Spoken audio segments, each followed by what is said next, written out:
Hello friends, आज की ताज़ा खबरों में आप सभी का स्वागत है। झारखंड की तमाम छोटी बड़ी खबर इस वीडियो में देखने को मिलेगी। सबसे पहले बड़ी खबर, हटाया गया मुख्यमंत्री प्रश्नकाल, धारा 52 को भी किया गया विलोपित। एक बड़ी खबर की झारखंड विधानसभा की कार्य संचालन नियमावली से मुख्यमंत्री प्रश्नकाल को हटा दिया गया है। बीते दिनों स्पीकर की अध्यक्षता में हुई विधानसभा की नियम समिति की बैठक में ये तय हुआ है कि कार्य संचालन नियमावली की धारा 52 को विलोपित किया जाए। इस रिपोर्ट के पारित होने के बाद अब झारखंड विधानसभा में मुख्यमंत्री प्रश्नकाल नहीं होगा। इसके अलावा नियमावली में शून्यकाल की संख्या 15 से बढ़ाकर 25 लेने का प्रावधान किया गया है। इसी के साथ ही अगली बड़ी खबर, अब सामान्य पदों पर ST/SC कर्मियों को मिलेगा प्रमोशन। एक बड़ी खबर की झारखंड में अब परिणामी वरीयता के आधार पर आरक्षित श्रेणी के कर्मचारियों का सामान्य वर्ग के पदों पर प्रमोशन हो सकता है। झारखंड विधानसभा ने राज्य सरकार के कर्मियों की नई प्रमोशन नीति पर विधेयक पास कर दिए हैं। राज्यपाल की मंजूरी मिलते ही ये व्यवस्था झारखंड में लागू हो जाएगी। अभी स्वीकृत पदों की संख्या के मुकाबले ST/SC का प्रतिशत बहुत कम है, इसलिए प्रोन्नति में आरक्षण को जारी रखने के लिए ये व्यवस्था की जा रही है। इसी के साथ ही अगली बड़ी खबर, झारखंड बोर्ड के मैट्रिक और इंटर की परीक्षाएं शुरू, 6 लाख से अधिक विद्यार्थी दे रहे हैं परीक्षा। इधर झारखंड बोर्ड के मैट्रिक परीक्षा के सफल आयोजन के लिए राज्य भर में 1256 सेंटर बनाए गए हैं और परीक्षा के दौरान इस सेंटरों पर कोरोना गाइडलाइन का सख्ती से पालन किया जा रहा है। इसी तरह इंटर की परीक्षा के लिए 680 केंद्र बनाए गए हैं। बताते चले, अभी झारखंड बोर्ड की 10वीं की परीक्षा का आयोजन 20 अप्रैल तक किया जाएगा, जबकि 12वीं की परीक्षा 25 अप्रैल तक किया जाएगा। मैट्रिक इंटर की परीक्षा 2 पालियों में आयोजित की जा रही है और परीक्षा को लेकर विद्यार्थियों में काफी उत्साह देखने को मिल रही है। परीक्षा कल से ही शुरू हो गई है। इसी के साथ ही अगली बड़ी खबर, 5 अप्रैल से कोर्ट होगा मॉर्निंग। इधर अप्रैल महीने की 5 तारीख से जिला अदालतों में सुनवाई का समय सीमा बदल जाएगा। राज्य भर की निचली अदालतों में सुबह से ही मुवक्किल और वकील न्यायालय की चौखट पर गुहार लगाते नजर आएंगे। रांची सिविल कोर्ट समेत झारखंड के सभी जिला न्यायालयों में 5 अप्रैल से डे की बजाय मॉर्निंग मुकदमों की सुनवाई की प्रक्रिया चलेगी। डिस्ट्रिक्ट कोर्ट में मॉर्निंग कोर्ट में सुनवाई की ये प्रक्रिया 25 जून तक जारी रहेगी। इसी के साथ ही अगली बड़ी खबर, निकलेगी भव्य रामनवमी शोभा यात्रा। इधर केंद्रीय महिला श्री महावीर मंडल की कल अहम बैठक हुई। बैठक में प्रतिवर्ष की भांति इस वर्ष भी रामनवमी को धूमधाम से मनाते हुए शोभा यात्रा निकालने और मंगलवारी जुलूस निकालने आदि विषयों पर विचार विमर्श किया गया है। बैठक में सभी की सहमति से निर्णय लिया गया है कि पहले की भांति इस वर्ष भी रामनवमी का जुलूस धूमधाम से निकाला जाएगा। इसी के साथ ही अगली बड़ी खबर, धान की अधिप्राप्ति के लिए किसानों को करोड़ों रुपए का किया गया भुगतान। इधर झारखंड विधानसभा में गुरुवार को मंत्री रामेश्वर उरांव ने कहा है कि 23 मार्च तक राज्य सरकार में 71.33% धान अधिप्राप्ति के लक्ष्य को पूरा कर लिया गया है। अगर 31 मार्च तक 100% धान अधिप्राप्ति का लक्ष्य पूरा नहीं होता है तो 30 अप्रैल तक डेट बढ़ाने के लिए केंद्र को चिट्ठी लिखी जाएगी, ताकि किसानों से धान की खरीदारी किया जा सके। इसी के साथ ही अगली बड़ी खबर, सरकार ने राज्य की जनता को दिया धोखा। इधर खतियान आधारित नियोजन नीति को लेकर मुख्यमंत्री के द्वारा दिए गए बयान को आजसू पार्टी ने आश्चर्यजनक बताया है। पार्टी के केंद्रीय प्रवक्ता डॉक्टर देवशरण भगत ने गुरुवार को प्रेस कॉन्फ्रेंस में कहा है कि सीएम ने अपनी सभी सार्वजनिक सभाओं और चुनावी मंच पर खतियान आधारित स्थानीय नियोजन नीति लागू करने की बात की थी। अब संवैधानिक शपथ लेने की बात आई तो सरकार पीछे मुंह मोड़ रही है। इससे जनता और सरकार के बीच विश्वास की डोर कमजोर पड़ रही है। इसी के साथ ही अगली बड़ी खबर, मुख्यमंत्री और शिक्षा मंत्री ने स्वच्छ विद्यालय स्वच्छ बच्चे अभियान का किया शुभारंभ। इधर कोरोना काल में लंबे अवधि तक विद्यालय बंद रहने के कारण विद्यालयों की आधारभूत संरचनाओं को पुनः क्रियाशील करने की आवश्यकता है। इसके साथ ही शिक्षकों और बच्चों को स्वच्छता और साफ सफाई पर विशेष प्रशिक्षण की आवश्यकता महसूस की जा रही है। इन्हीं समस्याओं के निदान को लेकर के कल मुख्यमंत्री हेमंत सोरेन के साथ ही शिक्षा मंत्री स्वच्छ विद्यालय स्वच्छ बच्चे अभियान 2022 का शुभारंभ किए हैं। इसी के साथ ही अगली बड़ी खबर, वैश्य मोर्चा का आरक्षण आरक्षण को लेकर भूख हड़ताल जारी। इधर ओबीसी को 27% आरक्षण देने और वैश्य आयोग का गठन और छोटे व्यापारियों और दुकानदारों की 10 लाख रुपए तक की ऋण माफी सहित अन्य मांगों को लेकर के सरकार की अनदेखी करने के खिलाफ झारखंड प्रदेश वैश्य मोर्चा के केंद्रीय अध्यक्ष महेश्वर साहू का राजभवन के समक्ष 3 दिवसीय भूख हड़ताल कल दूसरे दिन भी जारी रहा। वहीं दूसरी ओर वन भूमि के अभिकरण के खिलाफ सीता सोरेन बैठी धरने पर।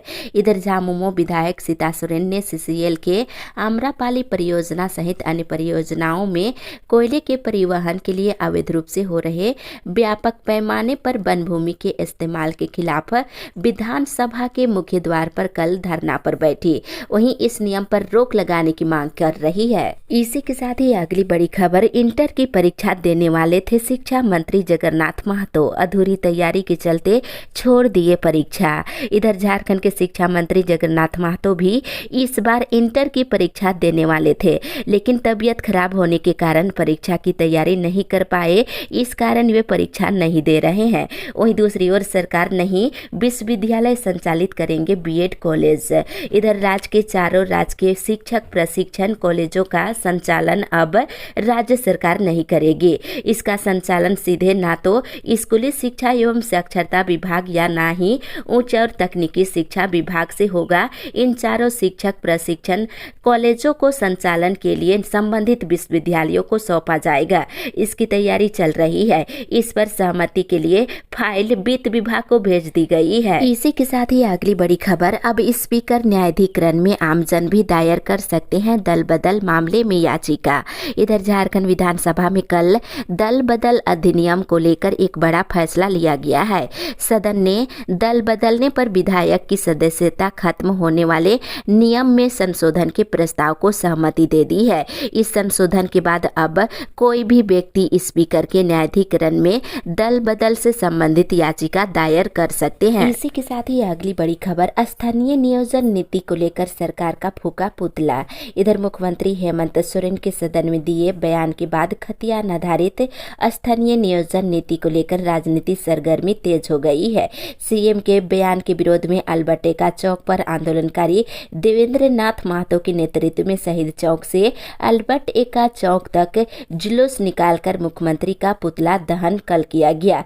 वहीं उन्होंने कहा है कि झारखंड की पहचान खतियान ही है और खतियान के आधार पर स्थानीय नीति और नियोजन नीति लागू करके ही झारखंडी भाषा और झारखंडी की अस्मिता को सुरक्षित रखा जा सकता है। इसी के साथ ही अगली बड़ी खबर, मेडिकल में नामांकन के लिए अब मॉप अप काउंसलिंग। इधर राज्य के सरकारी और निजी मेडिकल कॉलेजों में संचालित एमबीबीएस, बीडीएस और बीएचएमएस पाठ्यक्रमों में द्वितीय काउंसलिंग के बाद रिक्त रही सीटों पर नामांकन के लिए अब मॉप अप काउंसलिंग की जाएगी। झारखंड संयुक्त प्रवेश प्रतियोगिता परीक्षा परिषद ने ऑनलाइन मॉप अप काउंसलिंग की सूचना जारी कर दी है। वहीं दूसरी ओर उपायुक्त से मिले टाना भगत, रखी अपनी समस्याएं। इधर टाना भगतों ने गुरुवार को लोहरदगा जिले के उपायुक्त डॉक्टर बघमारे प्रसाद कृष्णा से मुलाकात कर अपनी समस्याएं रखी है। इससे पहले टाना भगतों ने समग्नालय मैदान में बैठक की है, जिसमें अपनी मांगों और समस्याओं को लेकर चर्चा की। और बैठक में टाना भगतों ने कहा है कि यदि उनकी मांगों को नहीं माना गया तो वे सड़क से लेकर सरकारी कार्यालयों तक आंदोलन करेंगे। इसी के साथ ही अगली बड़ी खबर, गैर योजना मद से हो शिक्षकों का भुगतान। इधर ग्रामीण विकास मंत्री आलमगीर आलम ने गुरुवार को शिक्षा मंत्री जगन्नाथ महतो से मुलाकात कर मदरसा के शिक्षक और शिक्षकोत्तर कर्मियों के मानदेय भुगतान के बारे में चर्चा की है। ग्रामीण विकास मंत्री ने मानदेय भुगतान पर चर्चा करते हुए शीघ्र ही आगे की कार्रवाई करने का आग्रह किए है। निर्णय लिया गया है कि मदरसा शिक्षकों के भुगतान सहित उर्दू शिक्षकों का भुगतान गैर योजना मद से किया जाएगा। इसी के साथ ही अगली बड़ी खबर, महंगाई की मार से जनता है बेहाल। इधर पहले से ही महंगाई की मार झेल रहे लोगों की कमर अब रसोई गैस और पेट्रोल डीजल की दरों में हुई बढ़ोतरी ने तोड़ दी है।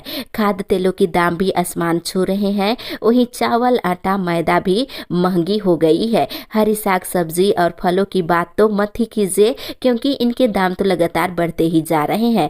रसोई गैस की कीमतों में 50 रुपए की बढ़ोतरी से गृहिणियों का बजट असंतुलित हो गया है। उनका कहना है कि महंगाई की बढ़ रही रफ्तार का भार उनके बजट पर पड़ रहा है। साथ ही खाने पीने की चीजों के दाम भी बढ़ते नजर आ रहे हैं। इसी के साथ ही अगली बड़ी खबर, कृषि बाजार समिति की हालात में जल्द होगा सुधार। इधर झारखंड विधानसभा में गुरुवार को कृषि मंत्री बादल पत्रलेख ने कहा है कि 2017 में पूर्ववर्ती सरकार ने कुछ ऐसे निर्णय लिए थे, इससे बाजार समिति खराब हो गई थी। वर्तमान सरकार सभी स्थिति के आकलन कर संशोधन करने पर विचार कर रही है। बादल ने कहा है कि इसके लिए झारखंड सरकार झारखंड राज्य कृषि उपज और पशुधन विधेयक ला रही है। इसी के साथ ही अगली बड़ी खबर, नियोजन व विस्थापन नीति बनाए सरकार। इधर भारतीय कम्युनिस्ट पार्टी कार्यालय अल्बर्टेका चौक में आयोजित प्रेस वार्ता को संबोधित करते हुए पार्टी के राज्य सचिव सह हजारीबाग के पूर्व सांसद भुवनेश्वर प्रसाद मेहता ने कहा है कि झारखंड गठन हुए 22 साल हो गए हैं, लेकिन अभी तक ना तो नियोजन और न ही विस्थापन नीति बनी है। वहीं किसानों की जमीन औने पौने भाव पर लूटी जा रही है। साथ में उन्होंने कहा कि हर हाल में तृतीय और चतुर्थ वर्गीय कर्मचारियों की बहाली में स्थानीय लोगों को प्राथमिकता मिलनी चाहिए। इसी के साथ ही अगली बड़ी खबर, चुनावी वादे से मुकर रही हेमंत सरकार। इधर पाकुड़ जिले के किरता गांव में गुरुवार को संथाल परगना जगवार बैसी की अहम बैठक हुई। बैठक में मुख्यमंत्री हेमंत सोरेन के खतियान आधारित नियोजन नीति नहीं बनाने को लेकर कई बातों का जमकर विरोध किया गया। और धोने मरांडी ने कहा है कि राज्य की नियोजन नीति के लिए जब एकीकृत बिहार के समय निर्गत वर्ष 1982 के परिपत्र के आधार पर जिले में पिछड़े सर्वे के रिकॉर्ड ऑफ राइट्स में जिन लोगों का अपने या अपने पूर्वजों के नाम पर जमीन दर्ज है, उसी व्यक्ति को ही जिले का स्थानीय व्यक्ति मानने के अपील किए हैं। इसी के साथ ही अगली बड़ी खबर, 450 किलोमीटर तक पाइपलाइन बिछाई गई लेकिन घरों तक नहीं पहुंची कनेक्शन। इधर राजधानी में नगर निगम के द्वारा लोगों को पानी से राहत देने के लिए 450 किलोमीटर तक पाइपलाइन तो बिछा दिया गया है, लेकिन कनेक्शन नहीं होने की वजह से लोगों को पानी नहीं मिल पा रही है। हर वर्ष नगर निगम के द्वारा लोगों को आश्वासन दिया जाता है कि अगली बार किसी को पानी की वजह से दिक्कत नहीं होगी, लेकिन निगम की लापरवाही से कुछ नहीं हो रहा है। इसी के साथ ही अगली बड़ी खबर, जीनोम सीक्वेंसिंग मशीन आज लाई जाएगी रिम्स में। इधर लंबे इंतजार के बाद रिम्स को अब जीनोम सीक्वेंसिंग मशीन मिल गया है। ये काफ़ी खुशी की बात है। अपने यहाँ भी अब वायरस के किसी भी वेरिएंट की पहचान हो पाएगी, दूसरे राज्यों पर निर्भर नहीं रहना पड़ेगा। ये मशीन तब लगाई जा रही है जब कोरोना संक्रमितों की संख्या कम हो चुकी है। नए संक्रमित मिलने की संख्या ना के बराबर है। कोई संक्रमित अस्पताल में भर्ती तक नहीं है। इसी के साथ ही अगली बड़ी खबर, व्यवहारिक परीक्षाओं के लिए जारी किया परीक्षा कार्यक्रम। इधर रांची यूनिवर्सिटी ने भूगोल, मनोवैज्ञानिक और गृह विज्ञान सहित विषयों में व्यवहारिक परीक्षा के लिए अपना परीक्षा कार्यक्रम जारी कर दिया है। संबंधित वेबसाइट लॉगिन कर देख सकते हैं। 28 मार्च से सेमेस्टर 2 और 4 की परीक्षा शुरू होगी, जो कि 31 मार्च तक चलेगी। वहीं दूसरी ओर सरना समिति के प्रतिनिधि मंडल मिले मुख्यमंत्री से। इधर मुख्यमंत्री हेमंत सोरेन से गुरुवार को केंद्रीय सरना समिति के प्रतिनिधि मंडल ने मुलाकात किए हैं। मुख्यमंत्री से प्रतिनिधि मंडल ने सरहुल पर्व में निकलने वाले शोभा यात्रा के दौरान सरकार के स्तर पर मूलभूत सुविधा उपलब्ध कराने की मांग किए हैं। वहीं मुख्यमंत्री ने कहा है कि लोगों की धार्मिक भावनाओं के अनुरूप सरकार काम करेगी। इसी के साथ ही अगली बड़ी खबर, झारखंड आंदोलनकारियों ने मंत्री का फूका पुतला।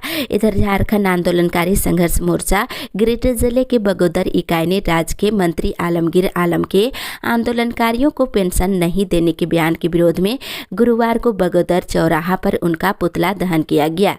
आंदोलनकारियों ने कहा कि झारखंड राज्य बने 21 साल हो गए हैं, लेकिन उन्हें स्वास्थ्य सुविधा से लेकर पेंशन योजना तक से नाम नहीं जोड़ा गया है। वहीं दूसरी ओर 1932 का खतियान हो स्थानीय नीति का आधार। इधर धनवार बचाओ संघर्ष समिति ने 1932 के आधार पर स्थानीय नियोजन नीति लागू करवाने के लिए रैली कल निकाली।